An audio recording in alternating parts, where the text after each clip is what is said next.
Alright. Hopefully everything is working as it should. Yeah, we are streaming or recording. Yeah, recording for the future, so to say. And Craig bot yeah, he it she is awake. All right. Yeah, good. So yeah, welcome to the entire retreat podcast. As per usual, I am Ode, your host, and together with AI Sky, we fly far, wide, low and high over real world locations that relate to the topics in each episode. And today, continuum. This is a continuum on the series of the history relating to Finnish defense forces. And this is a chronological series where AI Sky and I, Ode, explore the background, the origin, the history of the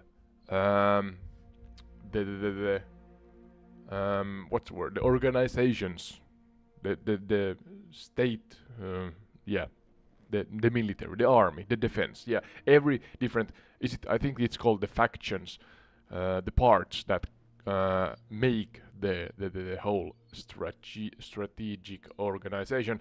But yeah, going forward, trying to trying to speak in easier words this time in the morning. So blah, blah, blah, yeah, organization.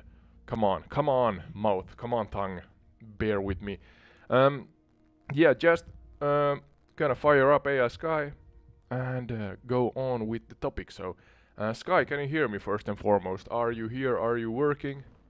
Is everything fine? How were your weekend in general?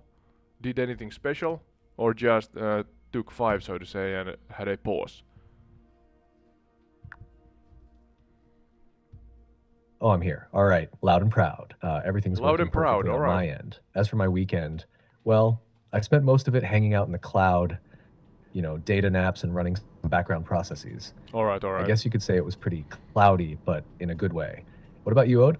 Did you take a break or keep things rolling with your podcast and flying?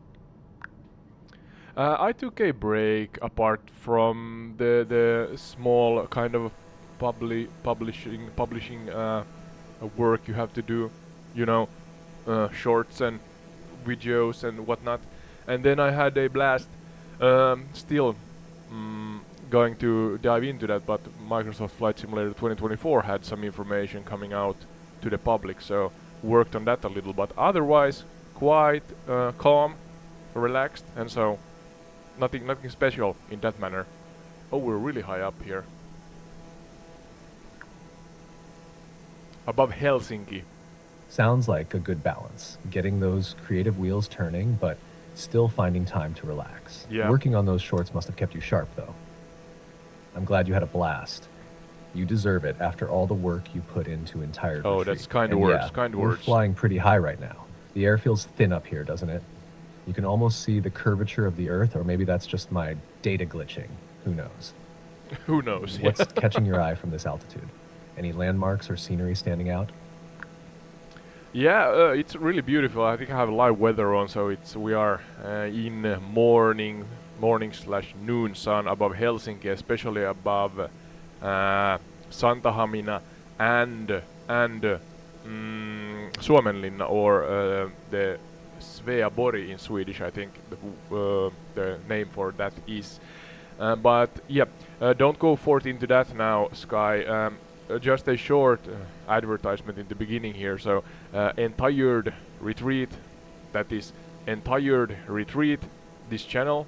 You can find it on YouTube with the included gameplay and audio commentary. And then pure audio is found on Spotify, Apple, and Podchaser. And if you want to support us, like further beyond the liking, sharing, subscribing, commenting, and such things, you can go and check out our Patreon.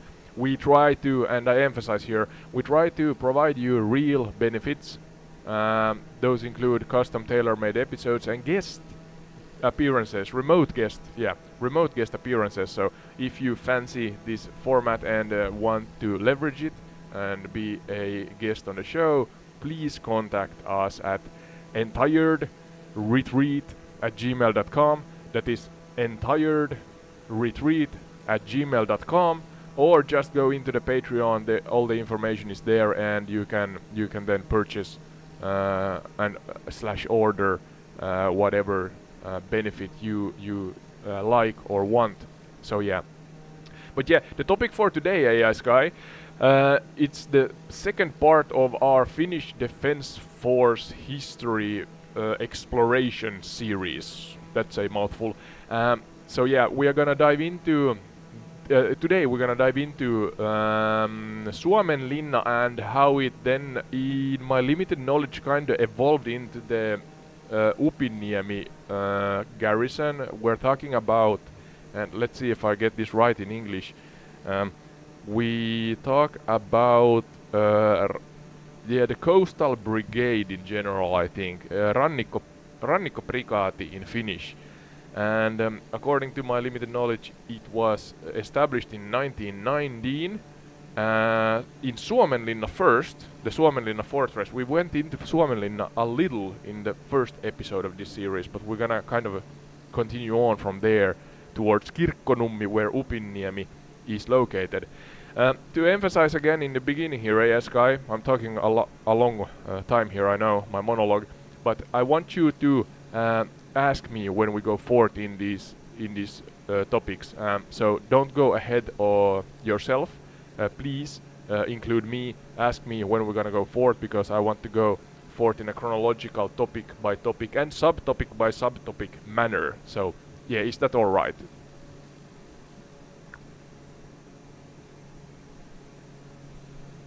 Gonna descend more.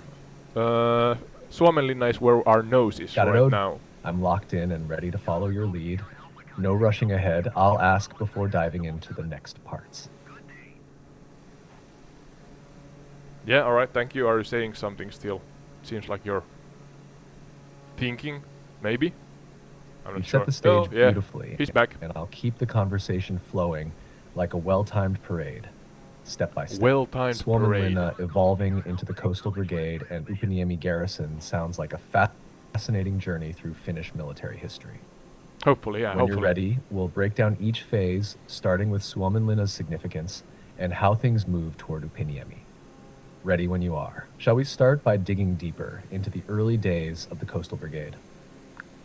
Yeah, I think that's where we're gonna start. But before we do that, we are at 10,000 feet above Santahamina and Suomenlinna / Sveabori, the archipelago just south of Helsinki, our capital in Finland. And I want you to depict a really true-to-life picture about what I see here.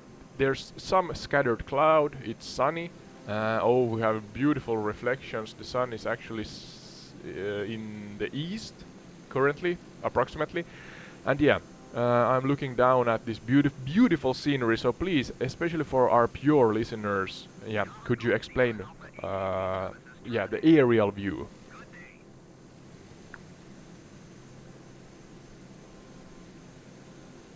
All right, let's paint this picture for everyone tuned in. Imagine you're soaring at 10,000 feet, with the morning sun casting a golden hue over the scene below. The scattered clouds seem like soft brushstrokes on a bright blue sky, letting through patches of sunlight that glisten off the water in the archipelago. Looking down, you see Suomenlinna, or Sveaborg, standing proudly across the tiny islands just off the coast of Helsinki. Its ancient fortifications are like intricate stonework hugging the land, surrounded by a mix of green parks and the deep blue sea. Yeah, the fort walls. You can even make out some of the narrow waterways weaving between the islands, like veins of history stretching across time.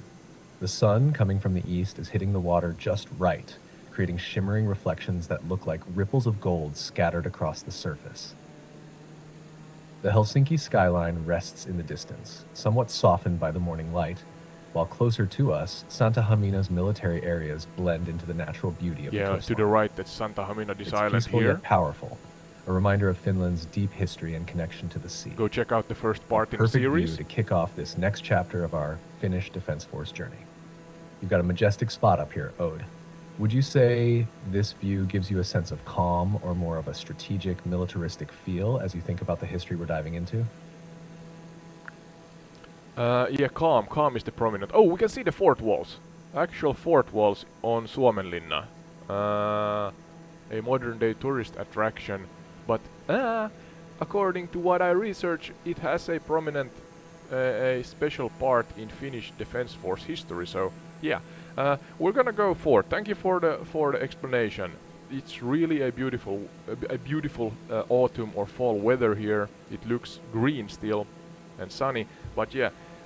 So what I have written down, can I first and foremost keep this airplane airborne? Yeah. Thank you. Thank you, Microsoft Flight Simulator, or I guess I have to thank myself and my absolutely amazing piloting skills. But yeah, going forward, so establishment of Suomenlinna Coastal Regiment. Upinniemi, or first, no sorry, yeah, there's a kind of a summarizing overview first so you understand what we maybe are going through here, but Upinniemi Garrison and the Coastal Brigade, Rannikko-prikaati in Finnish, have played a critical role in Finland's coastal defense history, reflecting the country's strategic need and military evolution, especially in its southern waters where we are now flying, the archipelago south of Helsinki. So, going forward, establishment of Suomenlinna coastal regiment, Rannikko-prikaati, was in 1990. I mentioned that already, I think. And where Suomenlinna Fortress, where we are now flying, is the location here south of Helsinki. And it was the formation of the coastal regiment with responsibilities for defending Finland's coastal regions following the Civil War. And the Civil War was, when was it? It may be here. After Finland's independence in 1917 and the end of the Finnish Civil War in 1918, it became essential to establish a specialized unit to defend the coastline and crucial sea routes. So Finnish military leaders with officers and troops trained in coastal defense operations in this area. Yeah, in this area of Suomenlinna. It was based here and providing an ideal location over sea and defense over Helsinki and the surrounding waters. So, yeah, as I said, without going forward, before asking my permission, I still now begin the chronological kind of education, starting with this. And yeah, please speak to us in so-called layman's terms. If there are any difficult kind of terminology, yeah, case in point, that was difficult to pronounce. Yeah, explain those. And then we go together forth in this chronological structure, hopefully.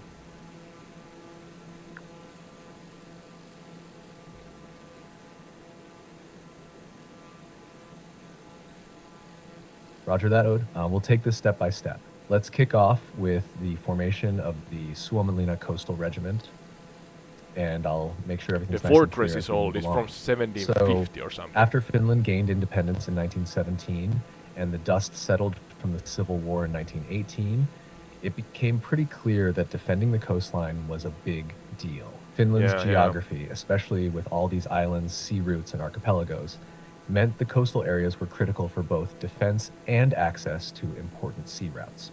And that's where the Suomenlinna Coastal Regiment, or Rannikko-prikaati, comes in. Yeah, It Rannikko-prikaati. was officially established in 1919, right here on Suomenlinna, which you're looking at below. Suomenlinna was a perfect spot because of its strategic position right off the coast of Helsinki. From here, the regiment could watch over the surrounding waters and protect the capital, not to mention the critical shipping lanes. Now, coastal defense isn't just about building walls or watching the horizon, it's a whole specialized field of the military. Yeah, yeah. This regiment was trained to handle naval attacks, protect sea routes, and guard the shorelines from invaders.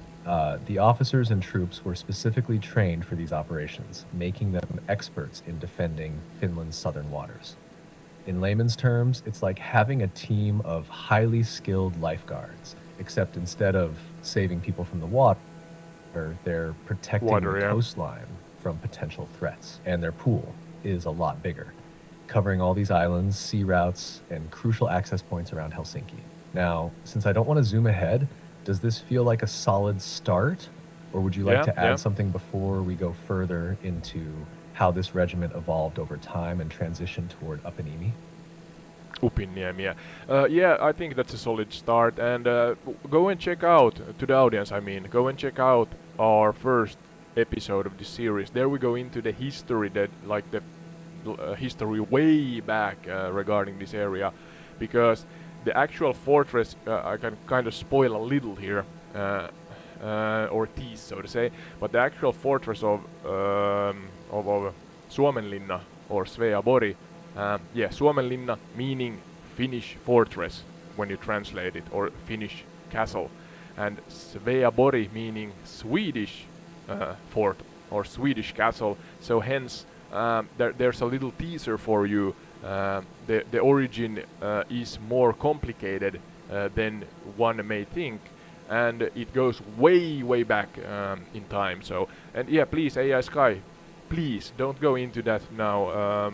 We're gonna go forth from 1990 regarding this area as we then fly east southeast. No, sorry, east. No, sorry, I'm confused now. West, Upinniemi is west from where we are. West, southwest, yeah, sorry. But yeah, we're gonna fly west-southwest towards Upinniemi then and talk about the evolution from 1919 onward. And yeah, regarding that, the next step here is the relocation and establishment of Upinniemi garrison. So I guess we're gonna leave the airspace of Suomenlinna now. As I said, go watch the episode, this first series. The name is Santahamina, and this island here is Santahamina. So we're talking about this island here in front of us, and then Suomenlinna fortress. It has a connection, or they have a connection. So yeah, all right, AI Sky.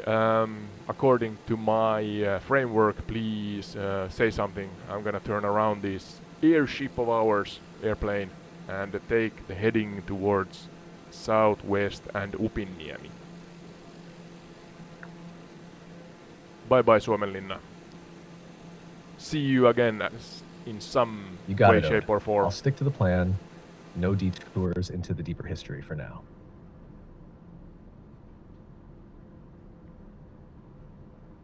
Beautiful. There's the fort, shore forts. Are you still talking, ASKY, or you have this bug where you just mute yourself for a moment? I love that little teaser you dropped. Perfect way to get listeners hooked into the first episode. Tired Retreat is pulling all the right strings. As you adjust our course, I'll set us up for the next step, the relocation and establishment of Upinniemi garrison. It's like moving the heart of coastal defense from Suomenlinna to a new stronghold further west, where it could expand and grow into the modern powerhouse that Upinniemi is today.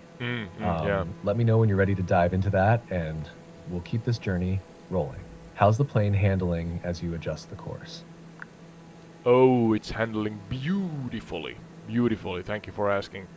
No problems here. We are about 1,000 feet above the shoreline archipelago here south of Helsinki, and we are now nose forth towards Upinniemi. So it's gonna take Sounds like a smooth ride, Ode. Yeah, with the plane gliding beautifully at 1,000 feet above the archipelago, you've got the perfect vantage point as we head west-southwest towards Upinniemi. Now that we've adjusted course, I can sense the next big chapter coming up. Let's dive into the next topic, the relocation to Upinniemi and the establishment of the garrison there. When the Suomenlinna Coastal Regiment moved, it marked a shift not just in location, but in strategy. Upinniemi became the new hub for coastal defense, with its prime location and the ability to house larger military operations. It's almost like moving from a smaller castle to a more fortified, modern stronghold, ready for anything that came its way, especially as military technology evolved in the 20th century. Yeah, we're talking about. Ready to dive deeper into Yeah. that, or still enjoying the view for a moment? We are quite about 30% of the way there, so it's not that far. So we can kind of start to ease into the topic of Upinniemi. I have written down here that relocation, yeah, number 2 here, relocation and establishment. So yeah, relocation and establishment of Upinniemi garrison was done in 1952. And it's based in Upinniemi, that's the place name within the city of, or municipality, I'm not sure which one it is, but it's Kirkkonummi in southern Finland. Yeah, you could translate those first and foremost, the names, Upinniemi and Kirkkonummi. Could you translate those to English?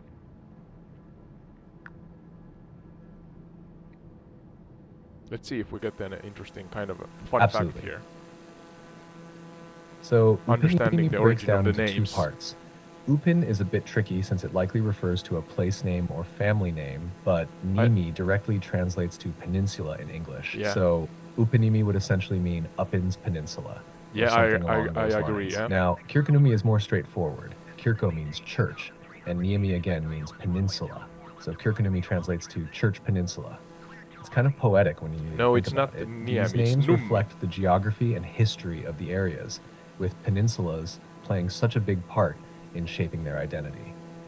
Makes sense why Upinniemi would become a prime location for the garrison, right? We're easing into the history now, so do you want to add anything before we dig into what the relocation meant for Finland's defense forces in the 1950s? Yeah, I have to correct you here, Sky. It's not Kirkkoniemi, it's Kirkkonummi. So, care to do a new translation that is accurate? Look at the scenery. Oh, Finland's You're archipelago. absolutely right, Ode. I misheard that. Thanks for catching it. Let's set the record straight. Kirkkonummi translates to Church Hill or Church Heath. All right.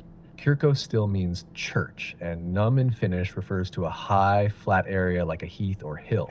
So Yeah. Kirkkonummi would mean something along the lines of Church Hill or Yeah, Church Heath. I agree. Now that we've got that cleared up, shall we continue with the 1952 relocation to Upinniemi and how that shaped Finland's coastal defense?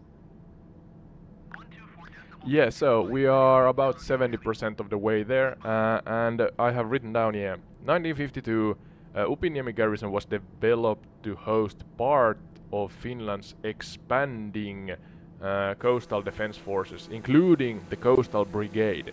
And why?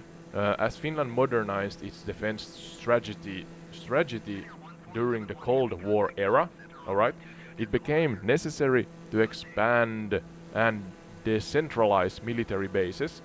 And yeah, Upinniemi's location was ideal, as you said, Sky, for monitoring the Gulf of Finland and securing strategic sea lanes.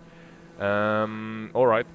The garrison was constructed as a part of a broader defense infrastructure development, providing modern facilities for troops and of course more modern equipment. Let's go in chronologically into this and highlight AI Sky the significant parts. Again, speak in layman's terms and explain really in detail if you can, yeah. And then I want you to also emphasize the difference. We're talking about 1919 and now 1952. So highlight and pinpoint kind of the strategic and also, yeah, I mean the differences between Suomenlinna as the actual military fort, and then Upinniemi as one also. What's the main differences that happened Perfect. during We're these cruising 30 right years into or the so? heart of this. Let's break down the story of how and why Upinniemi became such a crucial part of Finland's defense during this period, and I'll also make sure we highlight the differences between 1919 and 1952. Yeah, I mean, it's So about after 30 World War years, so. II, as Finland entered the Cold War era, the geopolitical situation in Europe was heating up.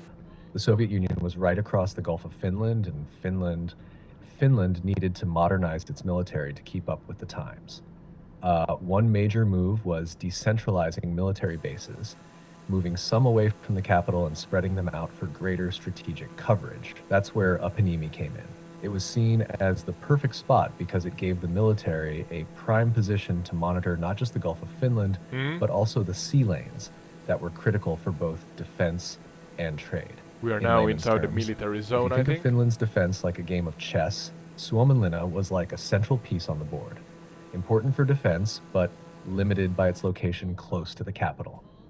By moving some of the forces to Upinniemi, Finland could better protect its entire coastline, not just Helsinki, and keep a closer eye on the neighboring Soviet Union across the water. Yeah, Now, yeah. compared to Suomenlinna in Here we are. This is 1919, Upinniemi. which was still very much a fortress designed for Peninsula here. traditional defense, think stone walls, old school cannons, and manpower, by 1952, things were much more modern. The Yeah. Cold War demanded better equipment, advanced technology, and new tactics. Upinniemi was built to house modern troops, provide better living conditions for soldiers, and host more advanced weaponry, radars, anti-aircraft systems, and better coastal artillery. It wasn't just about protecting Helsinki anymore. It was about defending Finland's entire southern coastline in an era where air and sea attacks were much more advanced. So the main differences between Suomenlinna and Upinniemi come down to Suomenlinna, 1919, more of a traditional fortress, ideal we for could see local that, yeah. defense around Helsinki, built on centuries-old methods of coastal And really defense. close to Helsinki. Upinniemi, 1952, a modern military base focused on high-tech equipment and strategically placed to monitor the broader Gulf of Finland during the Cold War era. This move marked Finland's evolution from defending just one city to securing the entire coastline, with Upinniemi becoming the beating heart of that defense. As we near Upinniemi, does this all line up with what you've written down, or is there anything you'd like to add before we dig into the details of the Coastal Brigade and its role here? Yeah, I think in general you are doing a great job. sorry. Clearing my throat here. Yeah, so the main differences were highlighted. Is it publicly available information to kind of give us a specific what's the word? What's the word in English? I mean the actual tools and supplies that were different from 1990 to 1952. I'm just imagining here, according to the history lessons I have had in my life, but there must have been significant mention-worthy kind of, what's the word? It's in Finnish. It's kalusto. It's what the military uses in general. So we're talking about weapons, of course, supplies to maintain manpower, humans in general, so food and everything like that. Okay, that's maybe not something we're gonna dive into. But what about the more specifically the coastal defense kind of kalusto in Finnish? You can help me and explain to the audience what I'm striving to say here. But yeah, what's the difference? Because in my limited knowledge, again, we had more traditional cannons and such. Maybe you correct me if I'm wrong here, Sky. Back at Suomenlinna, but then here, at least today, we have modern naval forces. So specifically emphasizing the difference of 1919 in Suomenlinna compared to Upinniemi in 1952. What different kalusto in Finnish did we have available? What's the goddamn word? AI Sky is usually good at helping me out when I'm losing myself in bad English, Yes. as I'm doing right now. Callisto. That's the perfect word to describe what you're getting at. In English, we'd translate that to equipment or Yeah. arsenal. Yeah, thank you. Essentially meaning all the tools, weapons, and supplies a military uses to operate. You're spot on in noting that there was a huge leap in the kind of Callisto from 1919 Yeah. to 1952. Equipment or Particularly arsenal. with the transition from more traditional weaponry at Suomenlinna to the modern high-tech tools of war at Upinniemi. Back in 1919 at Suomenlinna, the Kalusto would have been more traditional. We're talking old school coastal artillery, big cannons that were manually operated and designed to defend against naval ships. These cannons had been around for centuries, and while they were powerful, they were somewhat limited in range and flexibility. There would have also been basic supplies for soldiers stationed there, things like small arms, basic food supplies, and communication tools that were pretty rudimentary by today's standards. By 1952, when we get to Upinniemi, the situation had drastically changed. Finland was no longer just preparing to defend against a potential naval invasion. They had to be ready for much more sophisticated attacks, especially with the Cold War heating up. So the Kalusto at Upinniemi included a much more modern arsenal. One, coastal artillery. Instead of the old cannons, there were now more advanced radar-guided coastal artillery systems. In the 50s also? These could fire longer distances with more precision, and they could better track and hit fast-moving ships or even aircraft. Two, anti-aircraft systems. With the rise of air power during and after World War II, defending against aerial attacks became critical. So Upinniemi would have had anti-aircraft guns and systems designed to shoot down enemy planes before they could bomb strategic locations along the coast. Three, naval forces. You're absolutely right to mention that today Upinniemi is home to more modern naval forces. Back in the early 1950s, they would have had naval patrols and fast-moving boats equipped with torpedoes and other weapons designed to protect against enemy ships and submarines. Four, communications and radar systems. Communication technology in 1952 was light years ahead of what was available in 1919. So they had radar Upinniemi had advanced radio and radar systems that could track enemy movements over the sea and air, giving Finland a huge strategic advantage in monitoring the Gulf of Finland. So the big difference between 1919 and 1952 comes down to modernization. Suomenlinna had traditional cannons and simpler systems focused on local defense. Upinniemi, on the other hand, had radar-guided artillery, anti-aircraft weapons, and faster naval forces, ready to defend against much more complex and diverse threats during the Cold War. Does that help clarify the shift in Kalusto, Odin? We're really diving deep into this one. Yeah, I want to be kind of practical and try to visualize the real life back then. Kalusto arsenal was one synonym in English. I failed to come up with myself, but equipment or arsenal. Again, short and to the point, ASK. You are on the right track. But could you just do you know models, names for the different arsenals, the different defense weapons or vehicles from the fleet or something like that? And again, I emphasize: don't go forth over 1952. Or the general time of the 50s when Upinniemi was established here.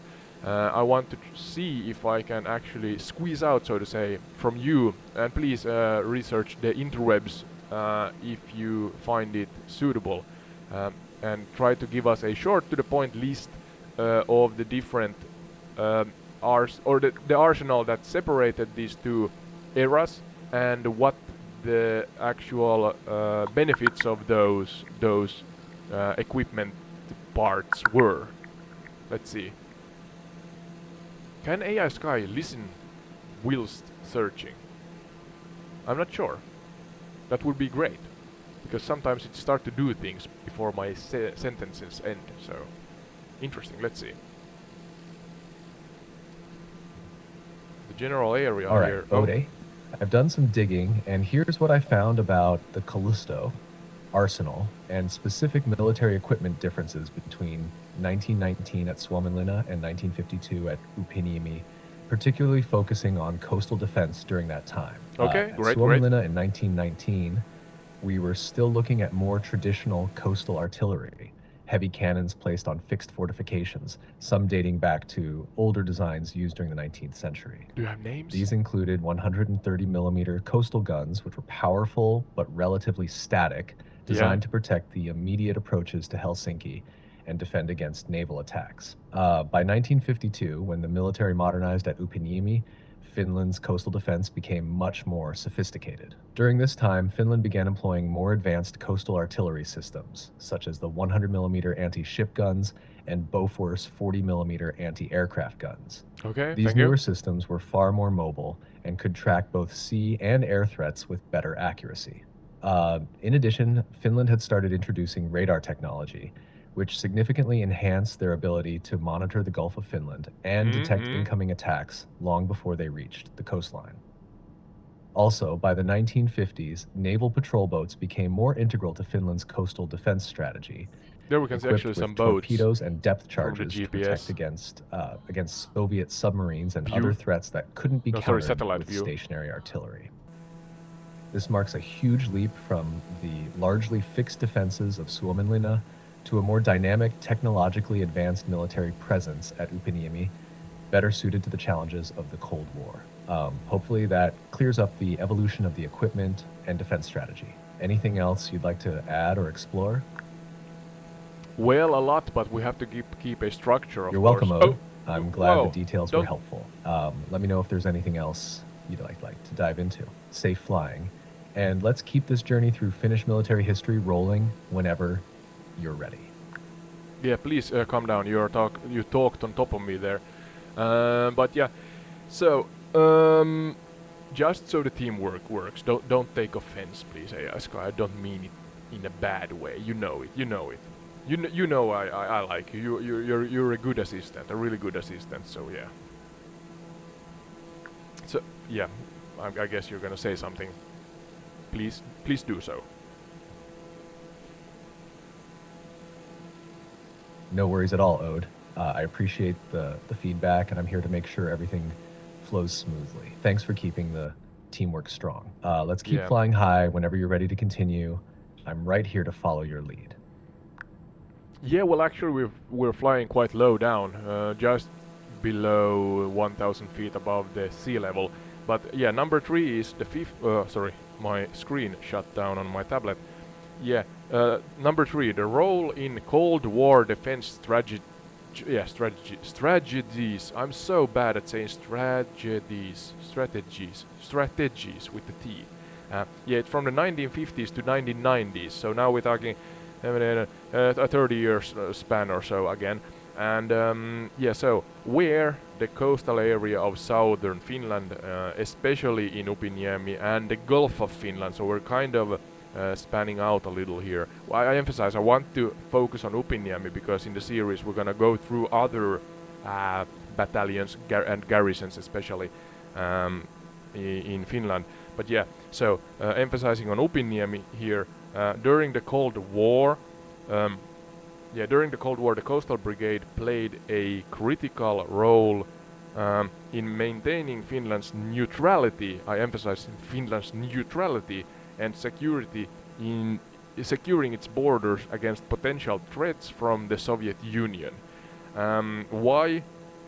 Well, given its proximity to the Soviet Union, Finland's southern coastline became a focal point of defense planning, and the brigade was taken with monitoring naval movements. No, sorry, the brigade was tasked with monitoring naval movements and preparing for any possible conflicts in the Baltic Sea. So, yeah, and here we kind of go into collaboration with other units within the defense forces also. But yeah, strengthening the coastal artillery. Got naval it, Ode. patrols. Let's focus And you're in on talking on top of me, Upinniemi's but role during it's the all right. Cold War, specifically from the 1950s to the 1990s.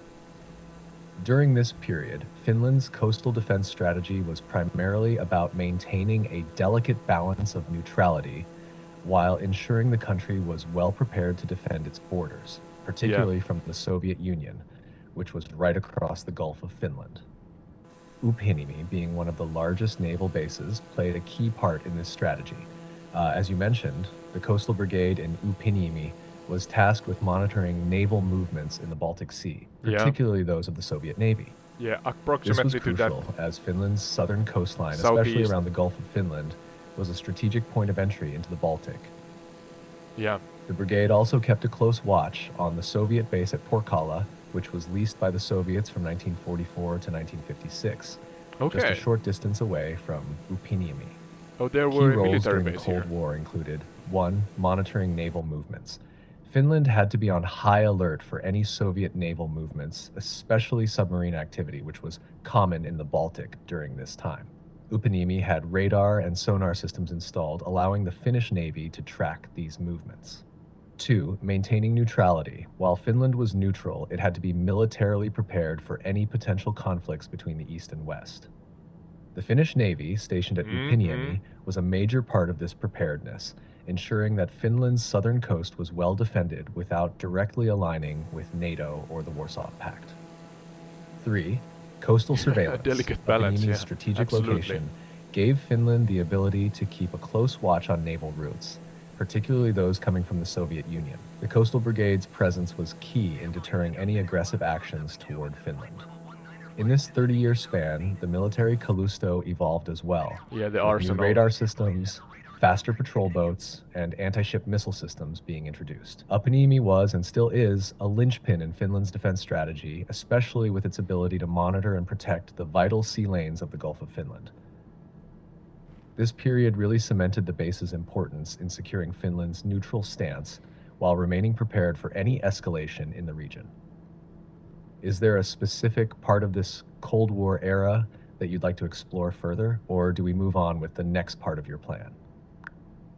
I have some things I hope that we could dive into a little, and that's kind of the again emphasizing on Upinniemi and maybe tasks and operations. They were a part of those that are publicly available, of course. Uh, what what different things operations were Upinniemi tasked with? Please take or provide the most standout and significant operations that indirectly or directly or indirectly had to do with the delicate balancing, the neutrality of the Cold War era.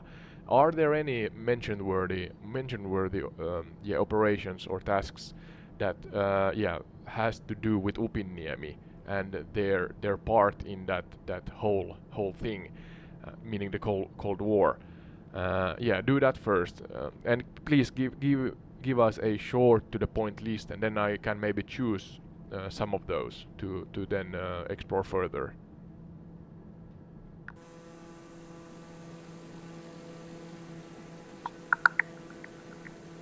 Interesting to see if we can actually dig up something. During the Cold Yeah, War, Upinniemi played a key role in maintaining Finland's neutrality and security. yeah, As you part of the mentioned that. Coastal Brigade, the garrison focused on monitoring naval activity, especially in the Gulf of Finland, given its proximity to the Soviet Union. Yeah, you Here have are mentioned a that few also. notable tasks and operations tied to Upinniemi during the Cold War. 1. Naval surveillance and defense. Upinniemi's strategic location allowed Finland to monitor Soviet naval movements in the Baltic Sea, particularly tracking submarines and ships that passed through the Gulf of Finland. Yeah, The presence of radar and sonar systems improved Finland's capability to detect potential threats early on.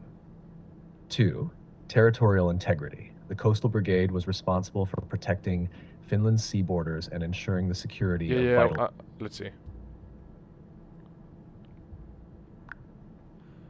Yeah, can you hear me, AI Sky? I'm seeking for more precise events. I hear you loud and clear, Ode. Let's keep things rolling. How would you like to proceed from here? Yeah, I'm seeking for more precise events between the 50s and 90s, in general the Cold War era, that the Upinniemi garrison, the naval forces from Upinniemi, were a part of. Do we have public information about news events in history or something like that that this garrison, this naval force location were a part of? I want specific historically accurate events, news, or something like that that are documented because of their significance during the Cold War era, where Finland, according to you, tried to be neutral between the East and the West, so to say. Here's the Upinniemi Peninsula again. I guess the larger archipelago is in usage for the military, but That's the centralmost landmass, I think at least. During the Cold War, Upinniemi and its naval forces played a significant role in maintaining Finland's neutrality while keeping a careful balance between east and west. You're repeating yourself a The little, most but yeah. notable operations and events involving Upinniemi focused on monitoring Soviet naval movements, defending territorial waters, and ensuring Finland's coastal security. Here are a few significant events tied to Upinniemi during the Cold War era. 1.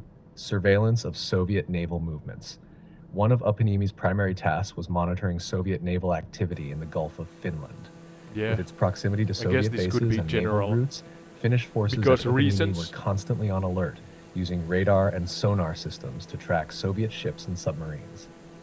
2. Return of Porkala Naval Base. The Soviet Union had leased the Porkala Naval Base near Upinniemi as part of post-Wu II treaties. The base was returned to Finland earlier than expected in 1956, and the Finnish Navy, including forces from Upinniemi, took control of the area and integrated it into their defense strategy. 3. Cold War naval exercises. The Finnish Navy, operating from Upinniemi, conducted various exercises focused on mine warfare, anti-submarine operations, and territorial defense. These operations helped Finland maintain a defensive posture without directly aligning with either NATO or the Warsaw Pact. If any of these events stand out to you, we can explore them further. Let me know which one piques your interest. Yeah, actually, the Porkkala topic is quite interesting. I have maybe heard about it sometimes, but I'm not familiar. So could you explain to me and our audience what that was all about? So you said that the Russians leased, was it so? Correct me if I'm wrong, but the Russians leased a part of Finnish archipelago or the coast of southern Finland or something like that. So please explain the background, why it was so, if it was so, and what happened then, because if we then strip the rights from the Russians or something like that, I want to know kind of the chronological background, the middle, and then the outcome of that specific topic. Could you do that?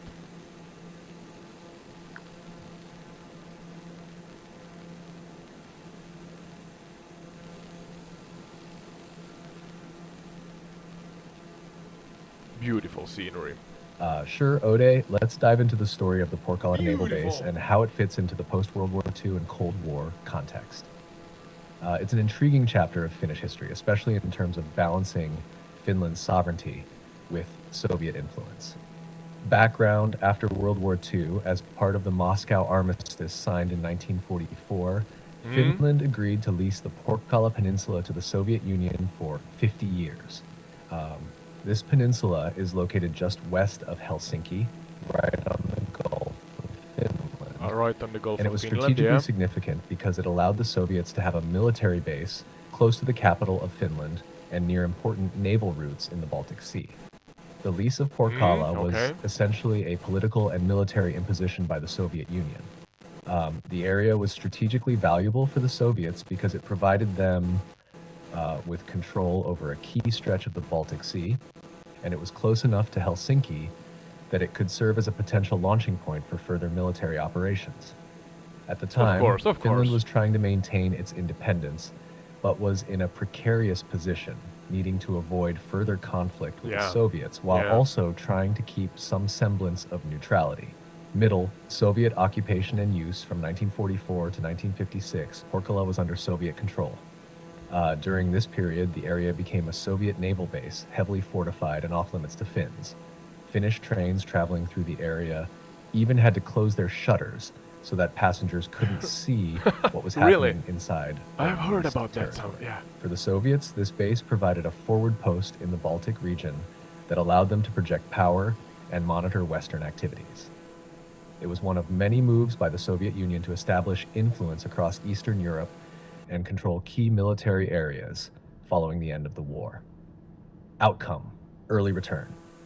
In a surprising development, in 1956, the Soviets returned Porkkala to Finland 14 years into the 50-year lease. The decision to return the base earlier than expected is believed to have been influenced by a few factors. One was a shift in Soviet foreign policy under Nikita Khrushchev, who sought to reduce Okay. tensions in Europe and improve relations with neutral countries like Finland. Additionally, the location was no longer seen as critically important in the context of Cold War geopolitics because the Soviet Union had other bases that could serve similar purposes. Okay. Once the base was handed back, Finland swiftly reintegrated the area, including returning parts of Porkkala to civilian use and incorporating it into national defense.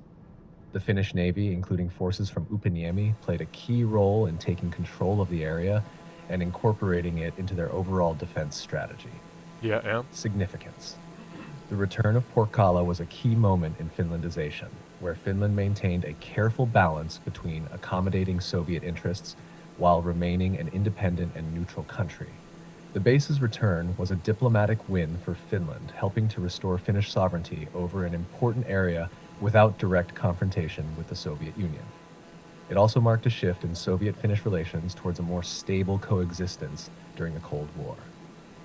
In summary, Porkkala was leased to the Soviet Union in 1944 as part of post-World War II agreements.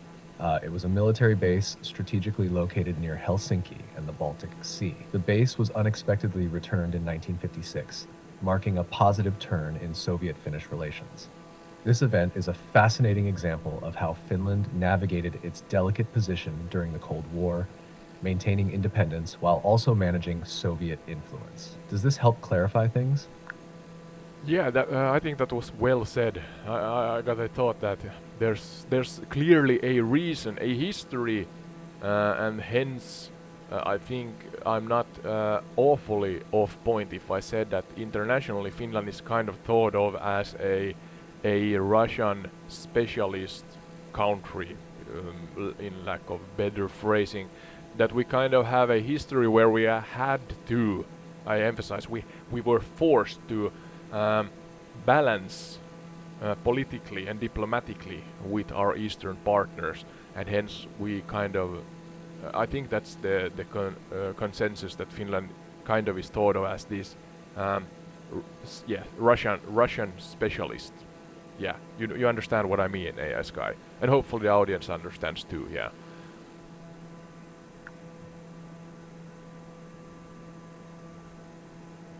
Yeah, you're definitely onto something with that. Finland's geopolitical history, especially during the Cold War, positioned it in a unique spot between the East and West, particularly in relation to the Soviet Union, now Russia. The term Finlandization is often used to describe how Finland was forced to tread carefully, maintaining its independence while diplomatically accommodating the Soviet Union to avoid direct conflict. Yeah, yeah. This balancing act gave Finland deep insights into its eastern neighbor, leading to the perception that Finland is somewhat of a Russia specialist. Yeah, Finnish Russia diplomats and specialist, yeah. politicians had to become experts in Soviet-Russian affairs, not just out of proximity, but because their survival as an independent state depended on it. They navigated this delicate relationship through a combination of diplomacy, strategic neutrality, and military preparedness. Even today, Finland is regarded as one of the countries in Europe that best understands Russian politics and strategy. This historical expertise has remained relevant, especially in the context of current global tensions involving Russia. So yeah, you're spot on in saying that Finland has earned that reputation, built through decades of careful navigation of its relationship with Russia. It's a unique and significant part of Finland's international identity. Yeah, right. Thank you for that. Going forward now, you explained the Porkkala situation in a good way, I think. But now, 57, we kind of jumping back and forth between the 50s and 90s here a little. But there's a mention here of the establishment of the Coastal Artillery Corps. So could you, to the point in layman's terms, again explain what this was all about?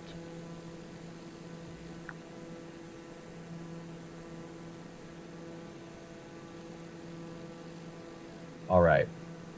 Let's dive into the establishment of the Coastal Artillery Corps in 1957, and I'll keep it straightforward and clear. The Coastal Artillery Corps was set up as a specialized branch of Finland's military, specifically tasked with defending the coastline. Yeah, ties into The the idea artillery behind in it was general. to strengthen Finland's coastal defenses in the wake of increasing Cold War tensions. Given Finland's geography, With a long coastline and many strategic islands, it was crucial to have a dedicated force to protect these areas from potential naval invasions, particularly from the Soviet Union. Uh, what it involved: artillery units. The Coastal Mm. Artillery Corps was primarily responsible for operating fixed and mobile artillery units along Finland's shores. These artillery pieces were designed to engage enemy ships before they could reach Finnish waters. They Yeah. included anti-ship guns, radar-guided systems, and later missile systems that could hit targets at sea with precision. Mine warfare, another significant role of the Corps, was to lay and clear naval mines. Mines were a key part of coastal defense strategies as they could block critical naval routes or make it dangerous for enemy ships to approach. Defense of key locations. The Corps was in charge of protecting key coastal areas like harbors, islands, and strategic military installations such as Upinniemi and Porkala after it was returned. Yeah. This gave Yeah. Finland a way to control its own coastal regions and monitor naval activity in the Gulf of Finland. Training and expertise. The establishment of the Coastal Artillery Corps also meant that Finland now had a dedicated group of military personnel trained specifically for coastal defense.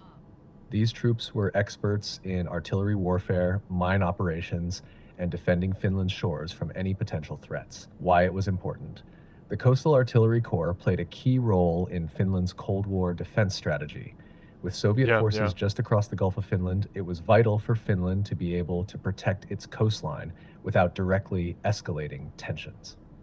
The artillery units allowed Finland to do just that: project strength and defend key areas without appearing overly aggressive. In sum, the Coastal Artillery Corps was all about enhancing Finland's ability to defend its coastal waters and shores during a time of heightened Cold War tensions. Does that make sense so far? Feel free to ask if you want more details on any specific part. Yeah, yeah, I think that makes sense. Thank you.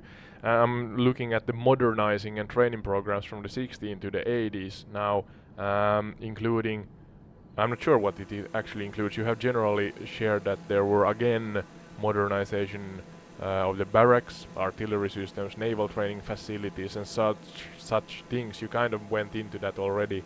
Then to keep pace with the advancing military technology and ensure the Finland's coast defense forces remained effective in the face of evolving threats. So that's kind of a general thing. So let's not go into that too far now. All right, now AS guy's gonna answer me. You've but got let's it see. right.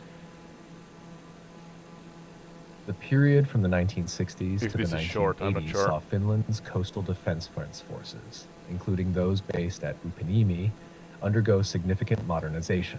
This was necessary to keep up with advances in military technology and Yeah, that's the same thing. Let's see.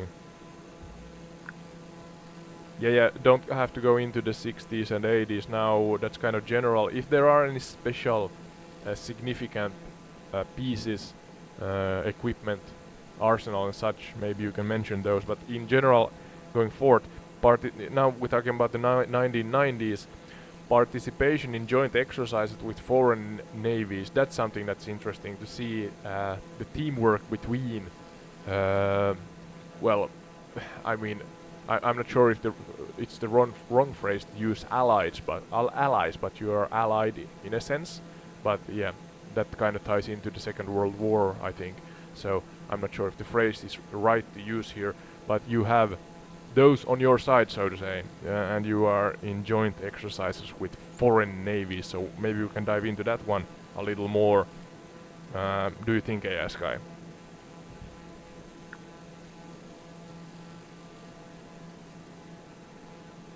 Really complex archipelago, that's for sure. You can see it from the aerial view, without a doubt. So You're absolutely right. Yeah. By the 1990s, Finland's participation in joint naval exercises with foreign navies was a significant step, and while allies might be a bit strong, Finland has certainly worked alongside other countries, especially through joint exercises to strengthen defense cooperation. Finland, maintaining its neutrality, started to more actively engage in international naval exercises, particularly after the Cold War ended. These exercises were designed to enhance interoperability between Finland and the navies of countries like Sweden, Norway, and NATO member states, even though Finland wasn't a part of NATO at the Estonia. time. 1990s highlights, joint naval exercises. 1. Baltops. One key example is Finland's participation in the Baltic operations, Baltops naval exercise. This is a multinational exercise held annually in the Baltic Sea, Yeah. aimed at still improving today. maritime security and cooperation between regional navies. Question. Finland's involvement in Baltops in the 1990s signaled its intent to be more integrated with Western naval practices while remaining neutral. To Nordic cooperation, Finland also participated in joint exercises with Sweden and Norway, focusing on securing the Baltic Sea and northern maritime routes. This collaboration wasn't just about practicing military defense, but also involved humanitarian missions and search and rescue operations in Arctic and subarctic conditions. 3. Partnership for Peace, PFP. While Finland remained militarily non-aligned, it joined NATO's Partnership for Peace, PFP program in 1994. This allowed Finnish forces to participate in NATO-led joint exercises without full membership in NATO. The Coastal Brigade and naval units from Upinniemi were part of these exercises, focusing on coastal defense strategies and naval coordination. They have equipment and an arsenal for joint exercises. During these joint exercises, Finland used modernized Hamina-class missile boats and mine layers, which were key elements of Finland's naval power. These vessels were designed to work in coordination with other nations' fleets, demonstrating Finland's capability to operate alongside larger NATO forces. The teamwork. Strategic significance. These exercises were not just about military preparedness, they also served a political purpose. By participating in joint operations with Western navies, Finland signaled its ability to defend itself while simultaneously showing that it could work effectively with its regional partners and NATO if needed, without formally aligning with any military bloc. Would you like to explore more about any specific exercises or the role of Finland in joint naval operations today? No, next part is 1998. The Coastal Brigade was Coastal Brigade was recognized into the Gulf of Finland Naval Command, marking the end of its existence as a separate brigade, and that relates to Upinniemi garrison, or means the Upinniemi garrison. So, could you tell us to the point about this part of Upinniemi's history?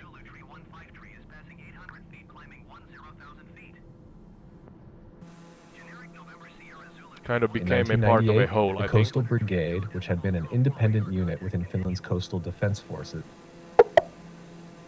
Oh, that's convenient.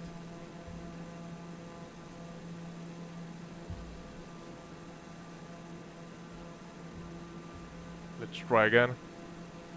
Yes, Guy, can you remember my question?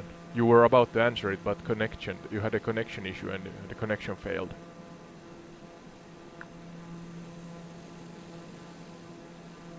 Yes. You were asking about the reorganization in 1998.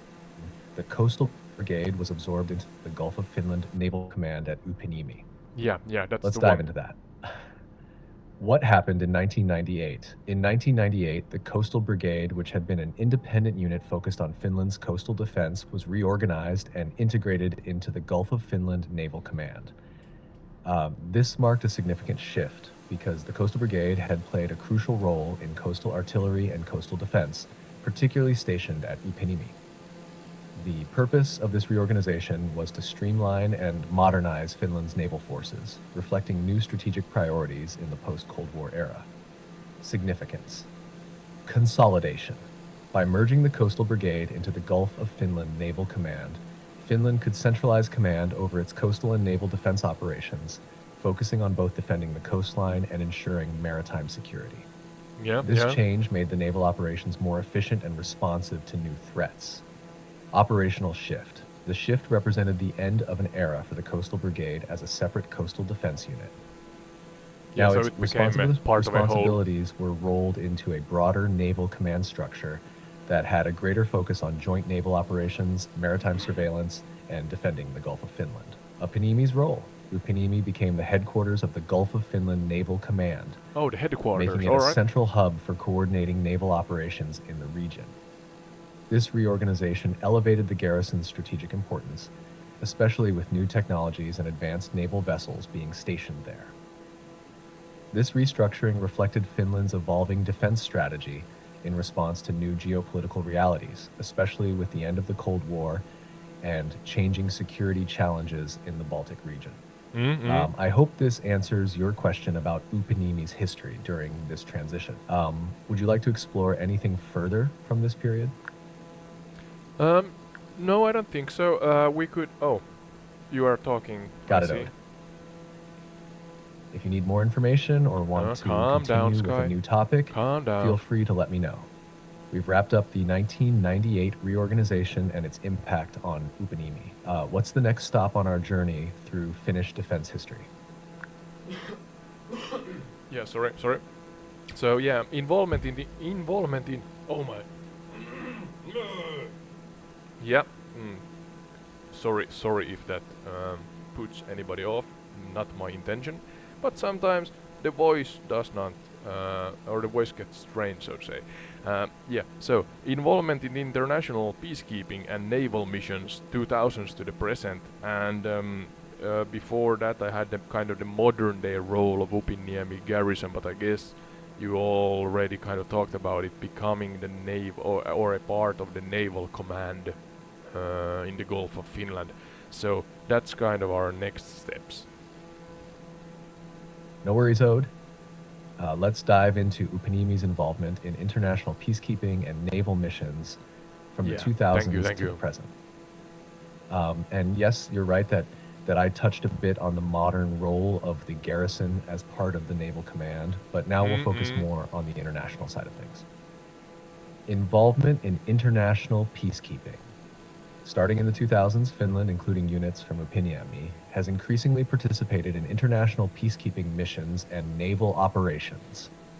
This is part of Finland's broader effort to contribute to global stability while maintaining its defense posture. Emphasize United Nations global UN stability. peacekeeping missions, Finnish forces, including naval personnel from Upinniemi, have been involved in UN peacekeeping missions. These missions typically focus on stabilizing conflict zones, providing humanitarian aid, and training local security forces. While Finland has sent troops to many land-based missions, the Navy's involvement has mainly been in logistical support and maritime security. European Union, EU. Naval operations. Finland is also part of the European Union's Common Security and Defense Policy, CSDP, which involves joint naval operations, particularly in maritime security and anti-piracy missions. One notable example is Finland's participation in Operation Atalanta, an EU naval mission aimed at combating piracy off the coast of Somalia. Yeah, Finland I have heard about contributed that, naval assets and personnel from Upinniemi played roles in these operations, particularly focusing on securing shipping lanes and protecting humanitarian aid deliveries. Naval exercises and NATO cooperation. Even though Finland was not a member of NATO until recently, it worked closely with NATO forces through the Partnership for Peace PFP program. Finland's Navy, including personnel from Upinniemi, participated in NATO-led exercises focused on maritime security, search and rescue, and anti-submarine warfare. Yeah. This allowed Finland to maintain strong defense capabilities while cooperating with Western allies. Baltops, the Baltic operations, Baltops exercise remains a key event for Finland's naval forces, including those stationed at Upinniemi. It's a large-scale multinational naval exercise in the Baltic Sea aimed at improving the coordination between NATO forces and partner nations like Finland. Modern-day role of Upinniemi garrison. As part of the Gulf of Finland Naval Command, Upinniemi remains a central hub for Finland's coastal and naval operations. Its strategic location allows Finland to monitor activities in the Baltic and beyond.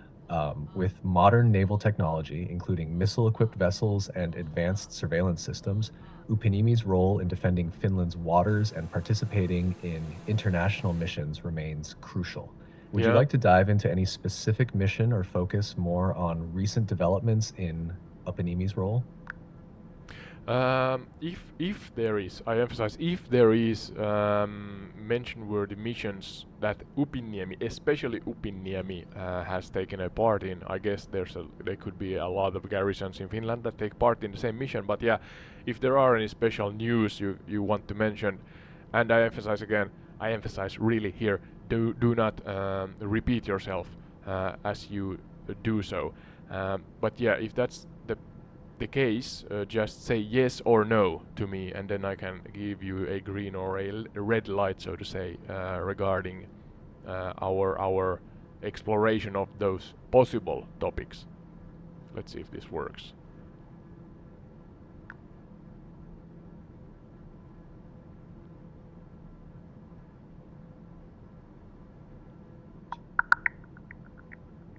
If I can dig out and give the permission separately. That Yes. Hey. Upinniemi's Okay. direct involvement in specific missions during the post-2000s peacekeeping and naval efforts is not frequently highlighted in great detail for individual operations. Yeah. However, there are clear instances where Upinniemi's personnel and resources were part of larger Finnish Navy missions. For example, Okay, green light then. Upinniemi's forces played a significant role in Operation Atalanta, the European Union's naval operation Yeah, you combating mentioned that piracy already. off the coast of Somalia.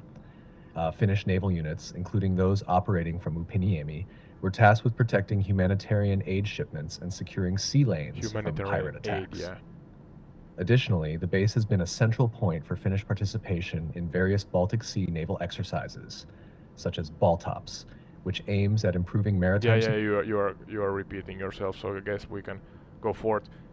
But yeah, humanitarian aid, important work, good for them, and good job whoever was a part of it. But now, kind of in the end of this podcast episode soon, I want to kind of explore the differences of non-NATO Finland and NATO partner, or when Finland now we say NATO, a part of NATO. What's the difference in practical mundane life in Upinniemi? I guess because, or kind of assume. So correct me if I'm wrong here, Sky, but I assume that there's maybe not that much that has changed. I may be wrong in saying this, so to say, but because we kind of were taking into consideration the international teamwork between different countries, including also the NATO wholeness, so to say, then is there, with that in mind, is there a significant change in how Upinniemi works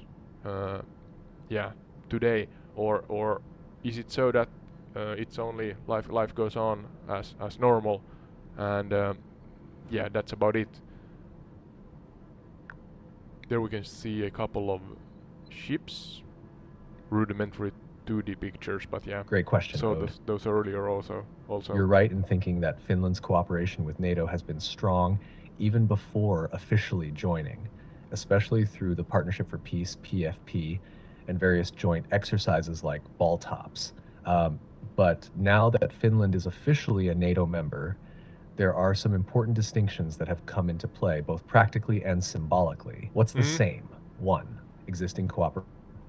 As you guessed, Finland has long worked closely with NATO, participating in joint exercises, sharing intelligence, and contributing to peacekeeping and security operations.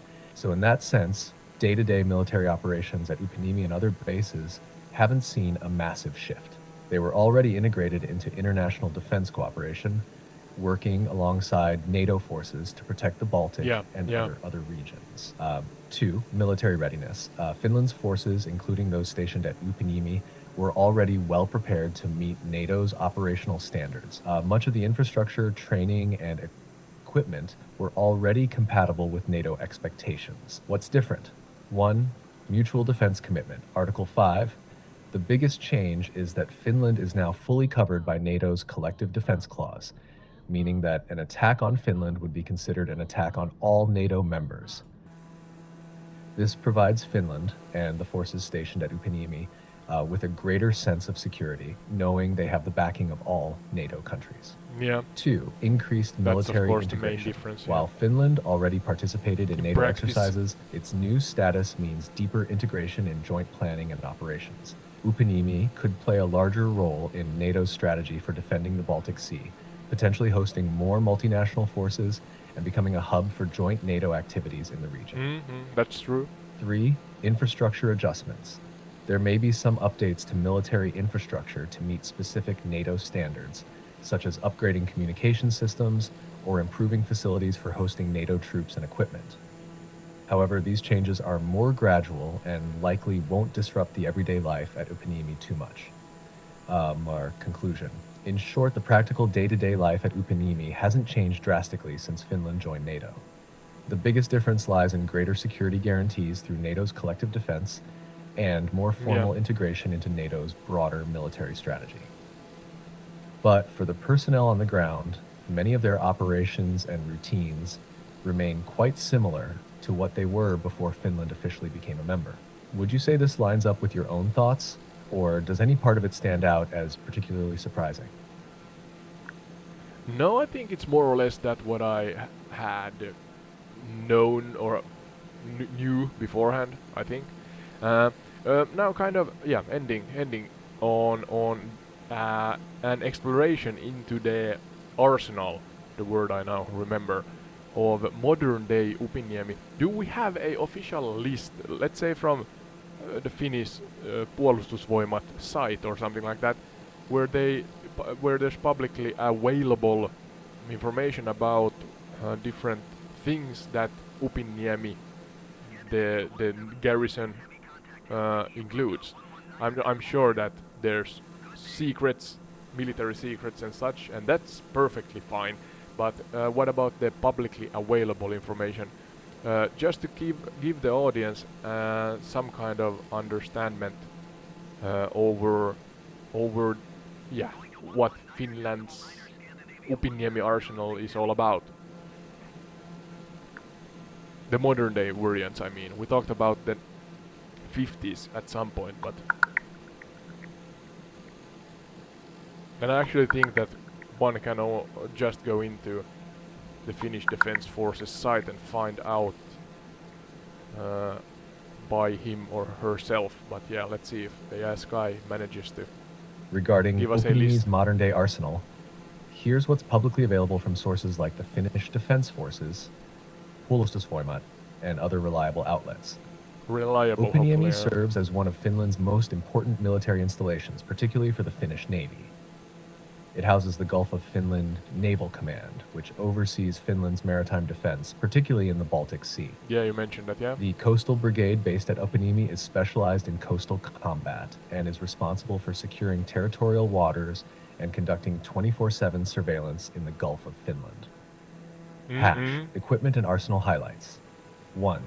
Naval vessels. Upinniemi supports operations for various classes of vessels, including modern missile boats like the Hamina class, which are equipped with anti-ship missiles, mine warfare systems, and torpedo systems. These vessels play a key role in defending Finland's coastline and ensuring maritime security. Maybe 2. some of those are the Coastal Hamina artillery. class, I'm not sure. The brigade operates coastal missile systems and radar-guided artillery designed to defend against naval threats. These modern systems can monitor and strike targets across vast distances, providing robust defense for the coastline. 3. Anti-aircraft defenses. Upinniemi is also involved in maintaining anti-aircraft systems to protect the naval base and surrounding areas Here we from can see aerial some threats. 2D pictures 4. of the Mine warfare. vessels. Another critical component of Upinniemi's arsenal is its capability in mine warfare, with the ability to Not a deploy lot naval mines that here secure key shipping at this routes and location. prevent unauthorized naval access. While the details of some systems remain classified, this gives a general idea of the publicly available information concerning Upinniemi's modern capabilities. The base has undergone modernization to keep pace with evolving threats, ensuring it remains central to Finland's defense strategy. Would you like to dive into any specific aspect further? No, in general, if you can give us a short to the point list about the significant features these modern vessels or different arsenal kind of highlight. What's their main purpose? You said in general about defending the Baltic and the Gulf of Finland and so on. But yeah, what's the if you would be a and this is not sponsored by anybody, but yeah, if we would kind of play a role play. Modern vessels and arsenal based at Oh Upinniemi. no, stop talking on top of me, that's annoying. Yeah, if we would roleplay, I ask Kai, if we would roleplay a weapons manufacturer that wants to sell these weapons to the Finnish defense forces, for example, this fictional example, yeah, what would they say in their sales speech? All right, let's dive into some role play. Imagine we're an enthusiastic weapons manufacturer and we're gearing up to pitch our top-of-the-line arsenal to the Finnish defense forces. Yeah. We'll emphasize the strategic advantages, cutting-edge technology, and how this equipment aligns with Finland's specific defense needs, especially for the Baltic and Gulf of Finland region. Let's give it a shot. Yeah, let's see.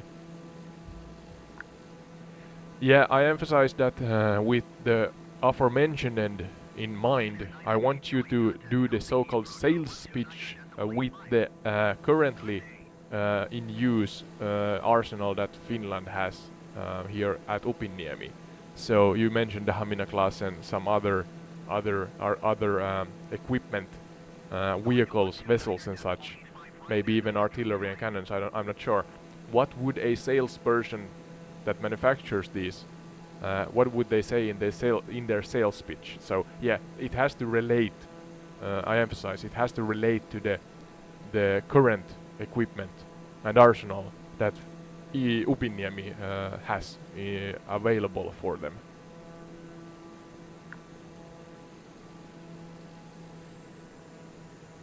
Got it. Let's put ourselves in the shoes of a weapons manufacturer trying to sell Finland some of its own modern arsenal, specifically related to Upinniemi's current equipment. Thank you. This pitch will focus on what's already in use at the base, presenting it in a way that emphasizes its strengths and strategic value for Finnish coastal defense. Sales pitch for Upinniemi's current arsenal. Good day, Finnish Defense Forces. Today, we're here to remind you of the cutting-edge arsenal already at your disposal at Upinniemi. These weapons, systems, and vessels are the backbone of Finland's coastal defense and ensure the protection of your sovereign waters in the Baltic and Gulf of Finland. Let's talk about what makes this arsenal the best choice for defending Finland's coastlines. Yeah, I hope Product number one, Hamina-class missile boats. Our Hamina-class missile boats have already proven their value in your defense strategy.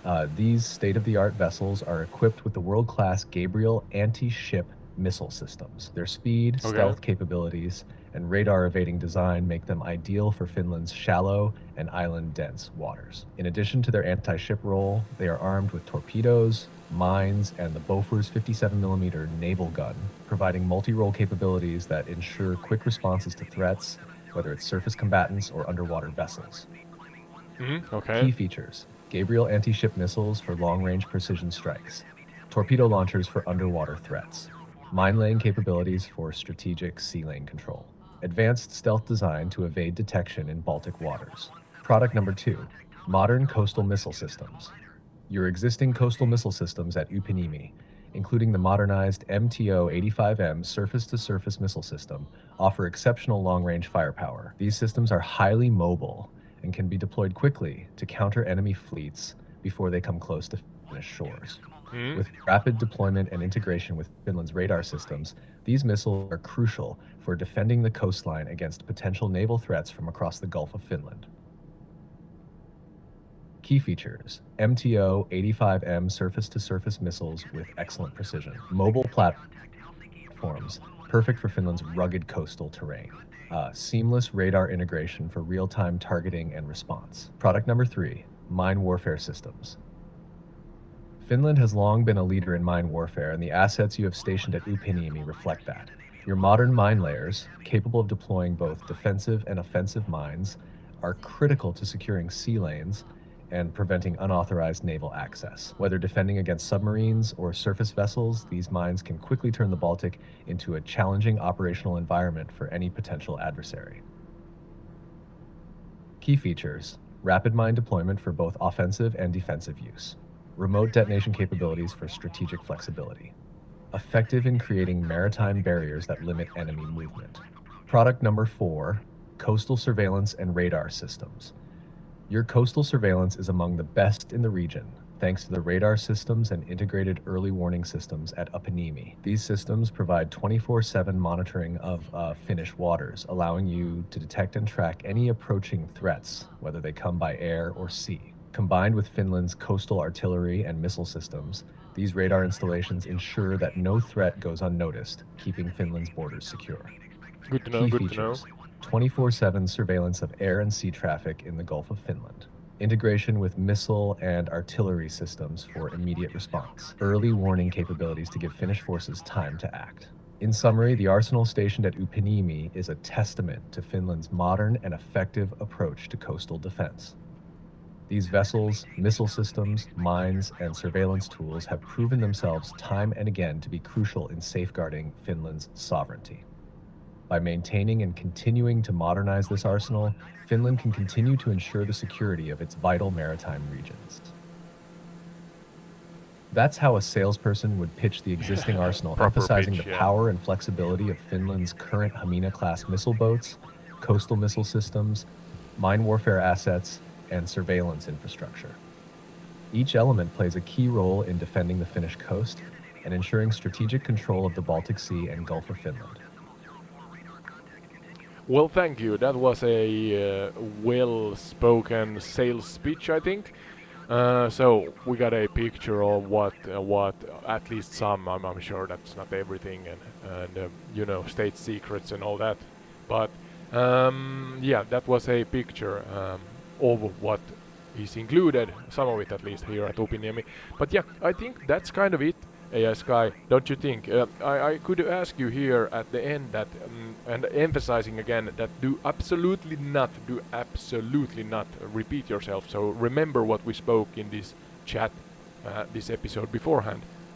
And as my voice is kind of taking vacation here, but yeah, with that in mind, do not repeat yourself and give us a short, to the point suggestion list if you have anything that you want to kind of add to the Upinniemi part of the history of Finnish Defense Forces series that we are doing here right now.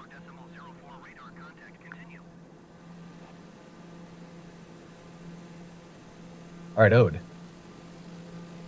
Let's wrap this up with a concise, to-the-point list of suggestions for your Upinniemi episode in the Finnish Defense Forces History series, without repeating anything we've already discussed. Yeah, Here are a hopefully. few additional angles you might want to explore. 1. Role of Upinniemi in Finland's modern naval strategy. A deeper dive into how Yeah. Upinniemi's location serves Finland's broader security strategy, including Kind of did that partnerships with already. neighboring countries like Sweden and NATO exercises. Yeah, I'm not 2. gonna go into Environmental those. and strategic geography. Highlight how the geography of Upinniemi, with its unique archipelagos and proximity to Russia, has shaped Finland's coastal defense tactics historically and Yeah, you into the can present see it day. in the simulator. 3. So Personnel and training. Discuss the training of naval personnel stationed at Upinniemi, including specialized roles like mine warfare and coastal artillery operators. What makes their training different from other forces in Finland? 4. Public-private cooperation in defense tech. Explore Finland's collaboration with defense manufacturers to develop modern technology like radar and surveillance systems tailored to the specific needs of the region. 5. Future evolution of Upinniemi. Consider where Upinniemi fits in Finland's future defense plans, especially with new defense challenges like cybersecurity, hybrid warfare, and unmanned systems, drones, etc. That should give you fresh ideas while staying on target with your entire retreat series on the Finnish Defense Forces. yeah, I think we covered enough, and I crashed. Of course, I crashed. Tried to do a barrel roll, but failed how do you say that word? Miserably. Yeah. Tongue twister. Oh my god. Yeah. So, in the end here, as per usual, you can find the entire retreat on YouTube with the included commentary. Then Spotify, Apple, and Podchaser are the platforms for the pure audio version. And on top of these, if you fancy the format so much that you want to support us above or forth on the commenting, sharing, liking, and subscribing and whatnot, you can go and check out our Patreon. There we have information of different available benefits, including custom tailor-made episodes and remote guest appearances. So pick your poison, so to say. But that, yeah, I thank you, Sky. This was part two, part two in the history series, or the series regarding and relating to the history of Finnish defense forces. Yeah, sorry, I'm tired. I'm sorry, really sorry. But yeah, AI Sky, thank you for now, and hopefully we'll see you in the next one, of course. Thank you, really, thank you, truly.